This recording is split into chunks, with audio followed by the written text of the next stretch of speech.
So hello students, as part of our current affairs for the grand test, in this video we will cover the economy section. We have three most important topics from the current affairs for the economy section. The first article is related to windfall tax. Now you just need to know what is this tax all about and why government of India is using this tax. Not just government of India, many other governments are trying to put windfall tax. So what is it? The news is that recently Indian government has reduced windfall tax on crude petroleum to rupees 0. Earlier the tax was very high. It was 1850 rupees per metric ton. And now they have made it just 0 rupees. It's a good news for those corporates who are working in this field. But is it a good thing government of India has done? You need to think about it. First of all, what is a windfall tax? Now think about this situation wherein any company would come up with a product.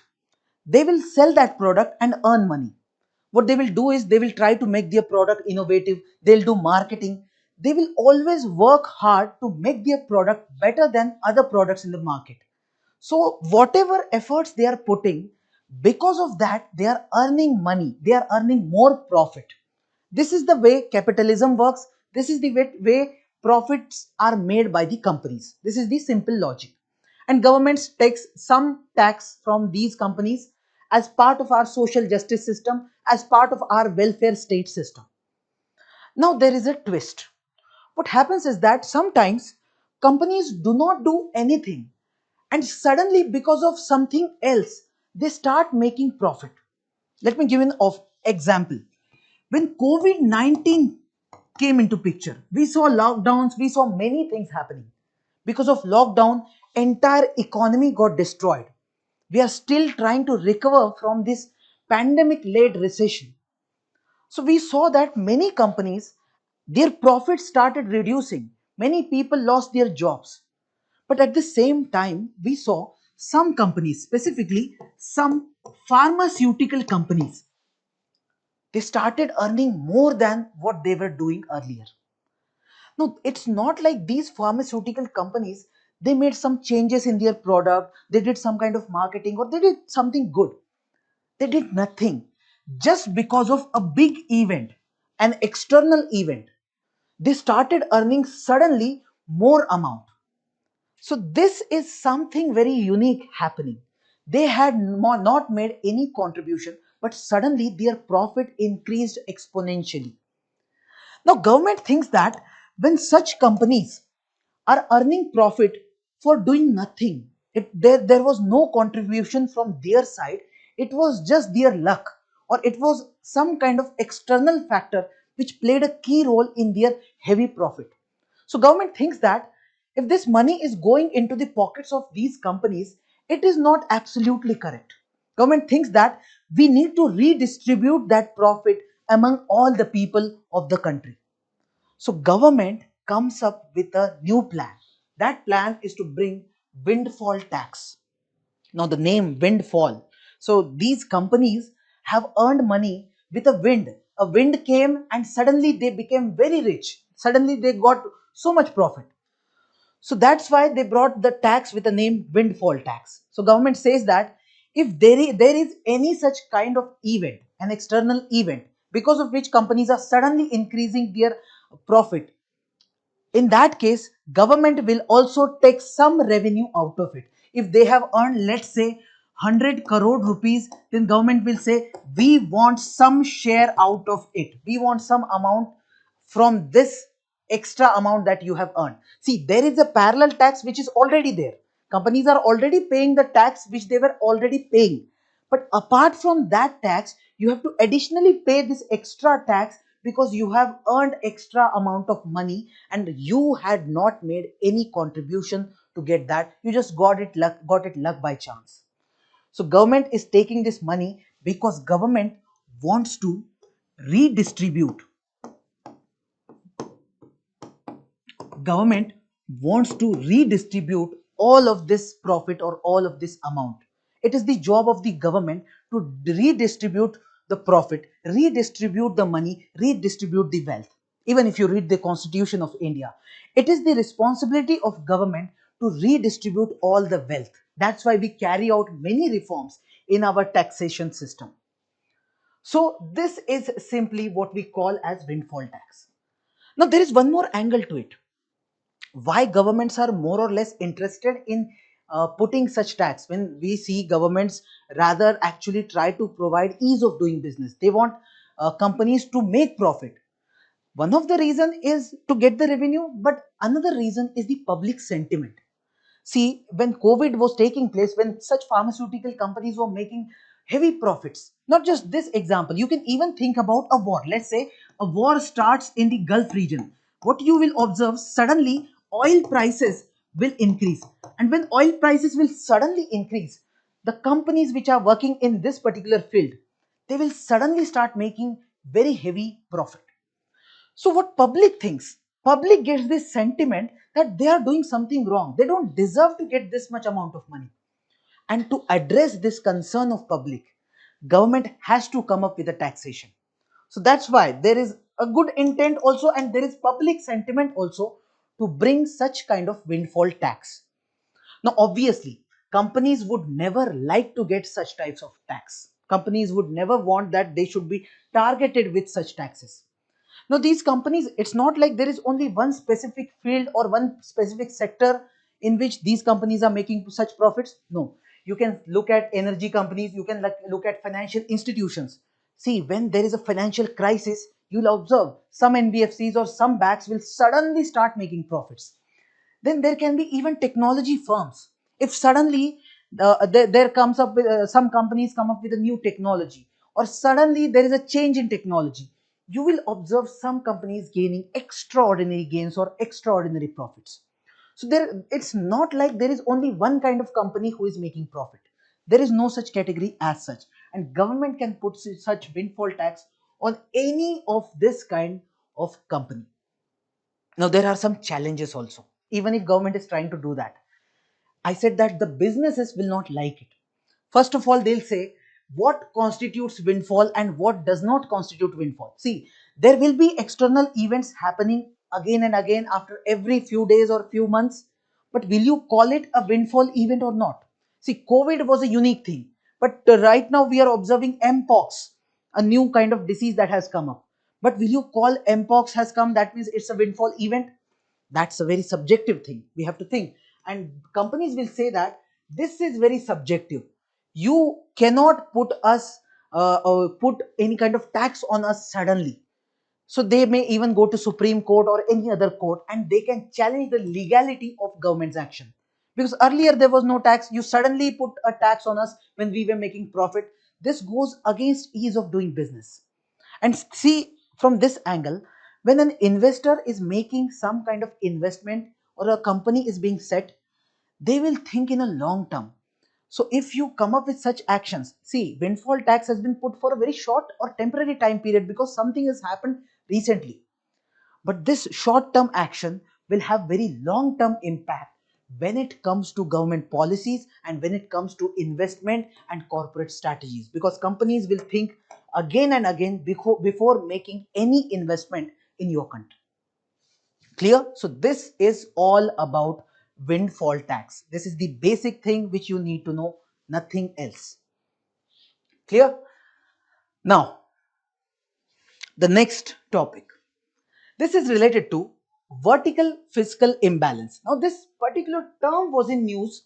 That's why it becomes important. We just need to know what this term actually tries to say. Vertical fiscal imbalance. Now, look at India. In India, we have central government, then we have state government, and now even we have some local governments also. But more or less, the power sharing which has already taken place, here we observe that the power moreover lies more with the center, then lesser with the state, and at the local level it is way more less. Now what happens is that because we have a structure which is called as a federal structure. Federal means you don't have just one kind of government, but you have different layers, different tiers of government. So central government will have some power, state government will have some power, local government will have some power. Now here what happens is that these governments are doing something, but to do that something, they need some amount of money. Now what happens is that they take the money in the form of tax, or we call it as our revenue. So whatever money comes to government, that is their revenue. And whenever that money has come, they will start putting that money on the services which will be given to you. Let's say government is providing you health infrastructure, government is providing you roads, they are providing you railways. All of this is coming through this revenue which they have taken up through taxation. So whatever they will spend is called as expenditure. Okay.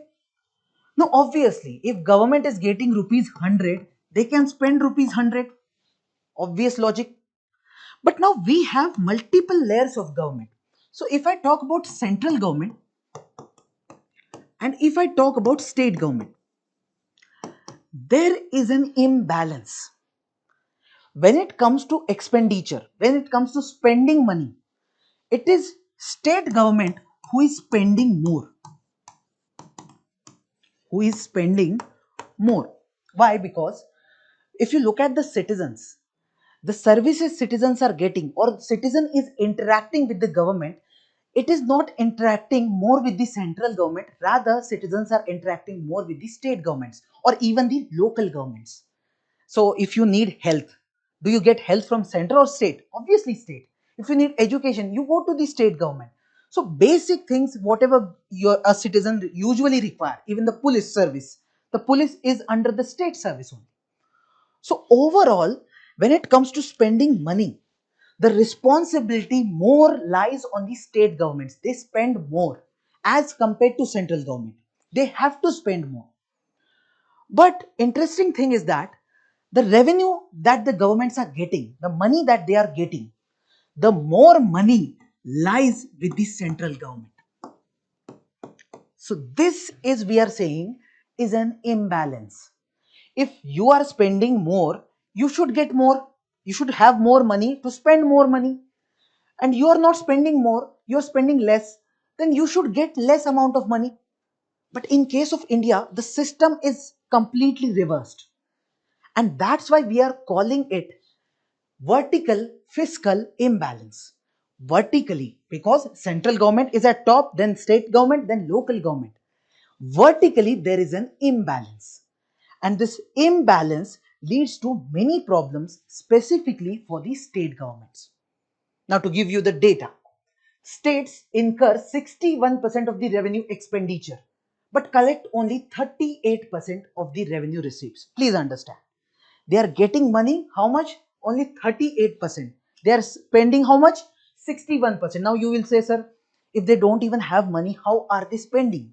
Well, to spend that money, they depend on the central government. They go and ask to central government, please provide us some money, sir. We don't have money. And then central government will provide them money in different forms. Now this different forms would be, one form is to give money in the form of, just a second, yeah, in the form of tax devolution. Yes, tax devolution and grants. See, what happens is that after every 4 or 5 years, we bring a new finance commission. We set up a finance commission. This finance commission is given the responsibility of deciding how much tax should be given to states. What happens is that the tax is first of all collected, entire tax is collected. That is given to central government. And now the finance commission tells how much amount should go to central government and how much amount should go to state governments. So finance commission will have a formula through which they will study and provide the exact details. So this is called tax devolution, providing the tax money between center and the state, dividing that amount, devolving that amount. Now there is one more way, that is providing grants. What happens is that even finance commission provides a substantial amount of money to the central government. We said that already we have ensured that central government gets more amount. Out of that amount, central government, through its discretion, through its own understanding, decides if they want to give more amount to one particular state. See, through tax devolution, they have already provided some money. But after that also, central government has power to give some additional amount in the form of grant. Now they may say, they may call the government of Bihar and they say that if you do these things, they will provide some conditions. If you do these things, then in that case, we will give you some more amount. Now it can be conditional, it can be not even conditional. So they may also say, even if you don't do this, we can also provide it. So it is completely up to the central government. The power lies with the central government to provide that extra amount. Okay, but why is this happening? Because we have given more power to center, especially this financial or fiscal power, and this imbalance exists in case of India specifically. So if I have to just count down the reasons behind this, first reason is our centralized tax collection system. The way we collect tax, we have a centralized system. We don't have a system in which state governments will get their revenue on their own, local governments will have their revenue on their own. Majority of our revenue is taken up in a centralized manner. Why? Because we want that in India there should be a uniform kind of system, similar kind of system when it comes to taxation, and for that we brought this centralized system at the national level. So throughout India it will be safe. Then our spending is decentralized. Even if we are getting revenue at national level in a uniform manner, we are not spending from national level. Maximum spending will be done by local governments or state governments. So the spending pattern is decentralized and the revenue pattern is centralized.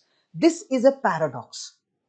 And you observe, if you look at any crisis situation, again, if I take the example of COVID-19, at that time, if you remember, many state governments were protesting against central government. They were saying that, sir, already we have so much responsibility to put money on health infrastructure.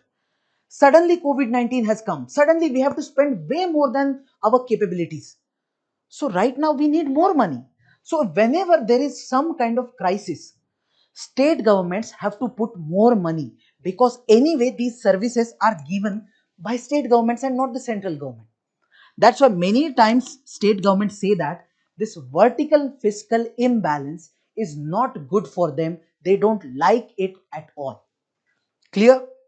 So if I have to answer it, how we can actually solve this problem? What can be the strategies to address this vertical fiscal imbalance? One of the way is to increase tax devolution. See, when you're bringing finance commission to come up with a formula to devolve the taxes, to provide taxes to state governments and all, you can do that. You can ensure that this tax devolution is more. Right now, if you're providing 40% to state governments, tomorrow you can say you can provide 50% to them, or 60% to them, or even 70% to them. So this tax devolution can be increased. This is one way. Second way is strengthening fiscal autonomy of states. That means if you give the power of taxation to states itself, right now we said we have central government who has power to collect all these taxes. If we give more power to the state governments that you take your own revenue, you don't need to ask central government, not even share that amount with central government. You on your own can put some taxes, then that will make them more autonomous in terms of their fiscal policy.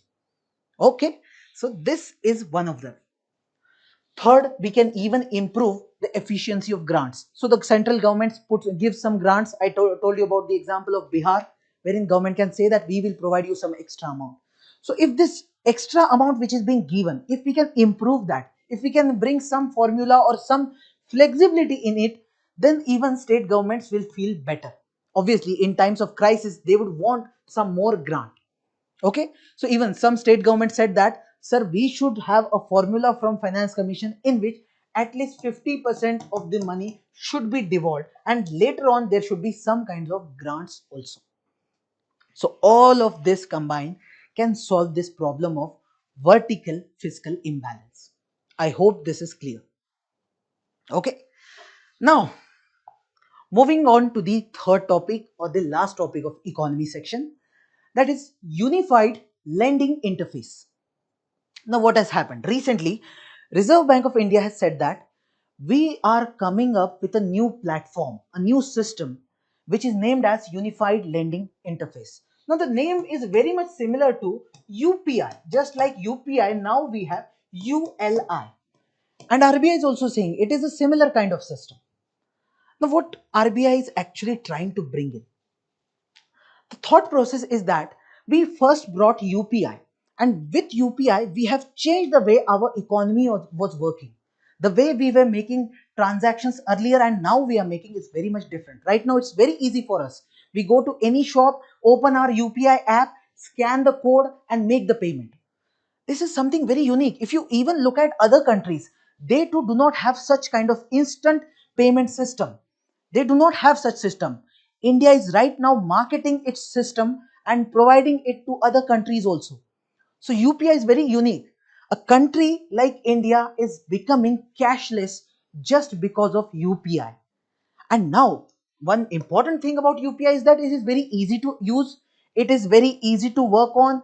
It looks very easy. It is very user friendly also. So government thought that when it comes to lending, when I'm saying government, we are specifically talking about RBI. Lending means you are giving some loan to some other person or you are taking loan from your bank. That lending process. Government now wants that the lending process should also become very easy, especially for those people who are at the lower end. For example, you go to rural area, you look at farmers, they are struggling to get some kind of loan, and to get that loan they have to come up with so many documents. They go to the banks but still they do not get any kind of loan. They have to go to multiple institutions to get some other documents. That process is complex, it is very much cumbersome process. And that's why now RBI wants that we should have one simple way, an application or a platform like UPI, which can ensure that the lending process itself becomes very easy. Just through one click or just through one application, you can process your lending form, you can get your loan very easily. So this is the basic idea. So if you look at it, a platform which aims to enable frictionless disbursement of credit. Credit means loan, frictionless disbursement means very smooth, very easy kind of disbursement of loan. So right now we have already developed this ULI, but it is in the developmental stage. It is in the pilot stage. We are still working on it. So government has not completely launched it. We are already working on it, we can say. Once it is completely done, then it will be officially in use. Now, purpose is very clear how it is going to work. You can understand that it will be installed in such a manner that anyone can access it. Specifically, we talked about people from rural area or small individuals, or you can even talk about some MSMEs who wants loan, but it's not easy for them to get this kind of loan. Okay, so this is the basic idea. Now, one important thing in this ULI is that we are bringing in a new trinity. See, earlier we used to talk about a trinity. Trinity means a combination of three things. That was jam trinity. Jam. It is long form. Its long form is Jan Dhan Yojana, Aadhaar, and mobile. You see the combination. Your mobile phone is linked with your Aadhaar card. Your Aadhaar card is linked with your Jan Dhan account. And your Jan Dhan account is then linked with your mobile phone. All these three things are linked, because of which we are able to give a good service to our people. Earlier, what used to happen? Earlier, if government is coming up with a subsidy for people, let's say government is spending 100 rupees for our people, that money never reached to that person for whom government is spending that 100 rupees. That money used to go in the form of only rupees 60. What about the remaining amount? That used to go to the pockets of bureaucrats or politicians because of corruption. So even if government used to send 100 rupees, a substantial amount because of corruption did not reach to the citizen itself. But now what government did? Government brought this trinity, Jandhan, Aadhaar and mobile phone. When they have linked all of that, now when government sends 100 rupees, exact 100 rupees reach to the same person, the intended citizen. So we can say this reform is a very good reform. This trinity is a very good trinity for our economy and for our citizens. Now we are talking about a new trinity. This new trinity includes this Jandhan, Aadhaar and mobile phone. This is just one part of it. The second part is your UPI system, the Unified Payment Interface that we have brought in. That is also there, because of which we are observing cashless transactions. It was very difficult for us to go for cashless. Earlier people used to go with cash, and because there was cash, again people used to hoard the money, they used to go for corruption, and many more things were happening. Now the third thing which will be included in it will be ULI, Unified Lending Interface. So we are moving towards complete reforms in our digital infrastructure, digital public infrastructure, and these three will be core part of it. This one is the newest one which RBI has recently launched. I hope you understand this new Trinity and Unified Lending Interface. Thank you so much.